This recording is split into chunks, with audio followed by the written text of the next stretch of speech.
Hello students, I am Meena Kumari from Motilal Nehru Public School. Today I will teach you some another questions related to exercise 3.3. So question number 10, WER is a kite and angle WEA. WEA, this angle is 70 degree and angle ARW. ARW, this angle is 80 degree. Find the remaining angle. So we find out the angle W and angle A. So look at this figure. In this figure, this side EW is equal to EA given. We know about the property of kite. Kite में हमारे पास क्या property है? Two pair of adjacent sides are equal. So this pair, this side is equal to this and this side is equal to this. हमने kite की property लगाई है. Kite is a quadrilateral. तो kite ऐसी quadrilateral है जिसके two pair of opposite adjacent sides क्या होती हैं हमारे पास इक्वल होती है. So this side is equal to this.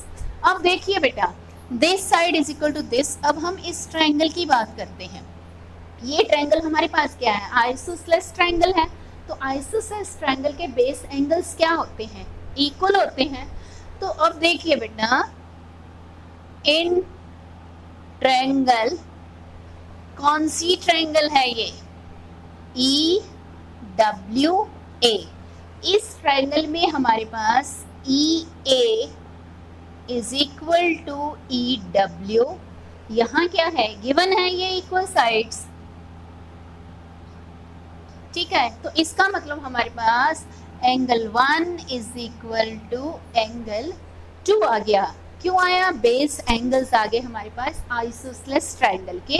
तो angle 1 is equal to angle 2 base angles of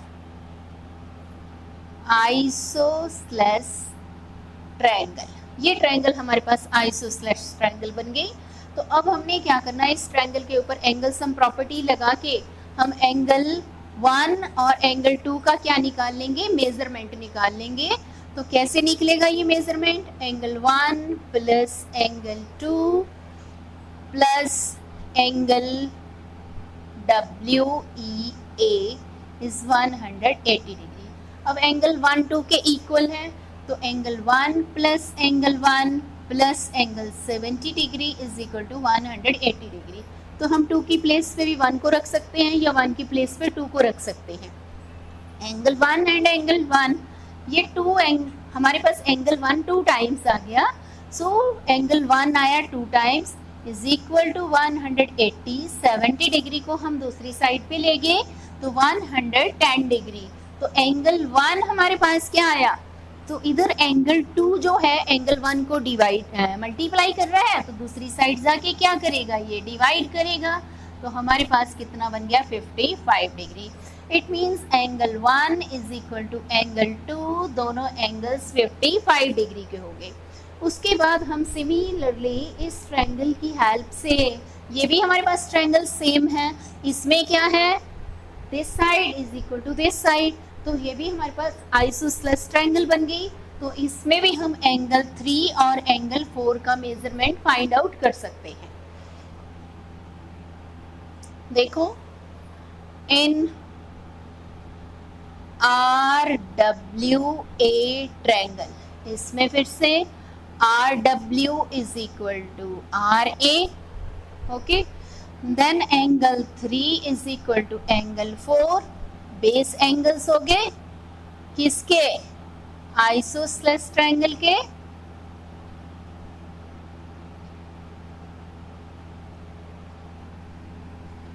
यहाँ हम लिखेंगे बेस एंगल, जिसके आइसोसेलेस ट्रायंगल के बेस एंगल्स हैं. बेस एंगल्स इक्वल होते हैं. तो इस ट्रायंगल के ऊपर एंगल सम प्रॉपर्टी लगा दी. कौन सा एंगल? 3 फाइंड आउट करने के लिए एंगल 3 प्लस एंगल 4 और एंगल W, ये this angle is ARW is equal to 180 degree. तो एंगल 3 प्लस एंगल 3, 4 की प्लेस पे भी हमने एंगल 3 को रख दिया. तो ARW की प्लेस पे हमारे पास एंगल आ गया 80 डिग्री. तो angle 3 plus angle 3, 2 times angle 3 आया, तो 2 times angle 3 is equal to 180 minus 80। इस 80 को हमने दूसरी साइड पे ले गए, तो twice of angle 3 is 100 degree. तो एंगल 3 का मेजरमेंट 100 डिवाइडेड 2 इज 50 डिग्री। तो angle 3 is equal to angle 4 हमारे पास क्या बन गया, 50 डिग्री का मेजरमेंट आ गया। तो अब हम एंगल W को निकाल सकते हैं। देखो W एंगल का कंप्लीट नाम क्या आएगा, RWE। So angle RWE angle 1 plus angle 3 को प्लस करके बना। एंगल 1 का हमने मेजरमेंट निकाला हुआ था पीछे, वो हमारे पास मेजरमेंट था 55 और एंगल 3 का भी मेजरमेंट निकाला है 50, हमारे पास आ गया 105 डिग्री। इसी तरीके से आपने एंगल A का मेजरमेंट निकाल लिया, RAE। ये एंगल कैसे बना, एंगल 2 प्लस एंगल 4 को। एंगल 2 का मेजरमेंट फिर से आपके पास 55 था और एंगल 4 का मेजरमेंट 50, और दोनों एंगल्स का मेजरमेंट कितना आ गया, 105 डिग्री। तो इस तरीके से हमने रिमेनिंग एंगल्स को फाइंड आउट किया। Next question number 11, in rectangle MORE, RE is equal to OM। हमने ये बताना है RE is equal to OM है कि नहीं है। हमारे पास रेक्टेंगल है, रेक्टेंगल की हमें प्रॉपर्टीज़ के बारे में पता है कि जो रेक्टेंगल की ऑपोजिट साइड्स इक्वल होती हैं, डायगोनल्स इक्वल होते हैं और बाइसेक्ट करते हैं एक दूसरे को, और ईच एंगल इज 90 डिग्री। तो हमने प्रॉपर्टी का यूज़ करते हुए लिखा RE side is equal to OM side, है ना हमारे पास। So we write here yes, reason is opposite sides of rectangle are equal. First में आप लिखेंगे yes RE is equal to OM, reason लिखेंगे बिकॉज opposite sides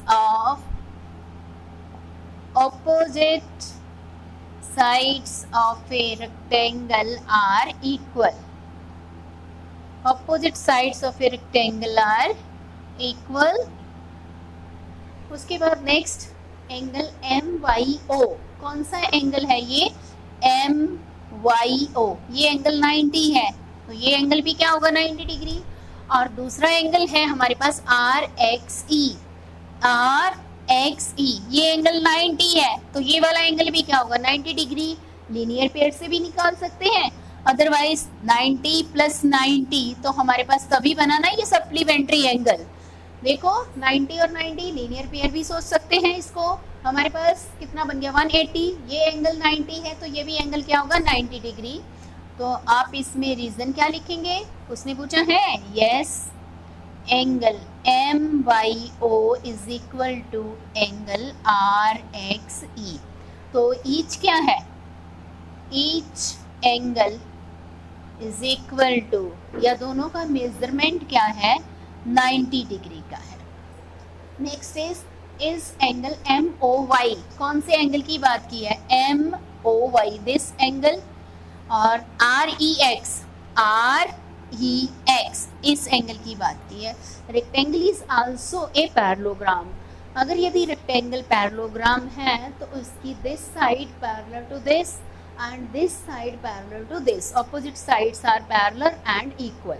तो अब देखिए हमारे पास हमने बोला ये वाली साइड इस साइड के पैरेलल है, तो ये एंगल इस एंगल के क्या बन गया इक्वल। कैसे, ये दोनों पैरेलल लाइंस और हमारे पास OE क्या बन गई, ट्रांसवर्सल की शेप बन गई। तो देखिए Z की शेप बनी ना हमारे पास, देखो this shape is Z, so this angle is equal to this angle. Z की शेप में हमारे पास ऑल्टरनेट इंटीरियर एंगल्स बनते हैं, तो हम राइट करेंगे यस एंगल, कौन से एंगल की बात कर रहे हैं, MOY is equal to angle REX। Reason क्या लिखेंगे, alternate interior angles, alternate interior angles. Next है इस MYO, ये क्या है ट्रायंगल है, हमने ये बताना ये कॉन्ग्रुएंट है कौन सी ट्रायंगल के, आर एक्स ई। तो देखिए कौन सी ट्रायंगल की बात की है, एम वाई ओ, ये वाली ट्रायंगल की, और दूसरी ट्रायंगल है आर एक्स ई, ये वाली ट्रायंगल की बात की है। दो ट्रायंगल्स कॉन्ग्रुएंट होने के लिए हमारे पास 3 कंडीशंस होनी जरूरी है। तो सबसे पहले देखिए O M is equal to R E, opposite sides of the rectangle are equal, और ये एंगल इस एंगल के इक्वल आ गया। अभी आपने निकाला है, लिखा है ऊपर भी कि हर एक का मेजरमेंट कितना है, इनके एंगल्स का 90 डिग्री है। और हमारे पास एक चीज़ और बनेगी, क्या, कौन सी, this angle is equal to this angle. हमने अभी निकाला है कि ऑल्टरनेट इंटीरियर एंगल्स हैं। तो अब हमारे पास देखिए दो ट्रायंगल्स में एक एंगल है 90 डिग्री, तो 90 डिग्री की ऑपोजिट साइड क्या है हमारे पास, हाइपोटेन्यूज का काम करेगी। तो इसका मतलब इस ट्रायंगल में दो एंगल, देखो कौन सा एंगल हमने लिया, एक तो हमारे पास ये एंगल है, ठीक है, और दूसरा एंगल कौन सा बना, ये वाला एंगल, ईच 90 डिग्री, 90 डिग्री, और उसके सामने साइड कौन सी है हमारे पास, ये वाली साइड है। ये वाली साइड कौन सी बन गई, हाइपोटेन्यूज बन गई, और ये एंगल इस एंगल के क्या है, इक्वल है। आपने सिर्फ ये देखना है कि आपके पास इसमें कौन सा क्राइटेरिया यूज हो रहा है, इसमें आपके पास R H S criteria use हो रहा है। तो आप क्या लिखेंगे इसमें, फोर्थ में, yes triangle M Y O congruent to triangle R X E, कौन से क्राइटेरिया से, by R H S congruence rule भी लिख सकते हैं और क्राइटेरिया भी लिख सकते हैं। उसके बाद next last part is Y, M Y is equal to R X, M Y is equal to R X. अगर यदि ये दोनों ट्रायंगल्स कॉन्ग्रुएंट हैं तो इसके जो कॉरस्पॉन्डिंग पार्ट्स हैं वो भी क्या होंगे, इक्वल होंगे। तो हम क्या बोलेंगे इसको, this side is equal to this side by CPCT. CPCT की फुल फॉर्म क्या होती है, corresponding parts of the congruent triangles.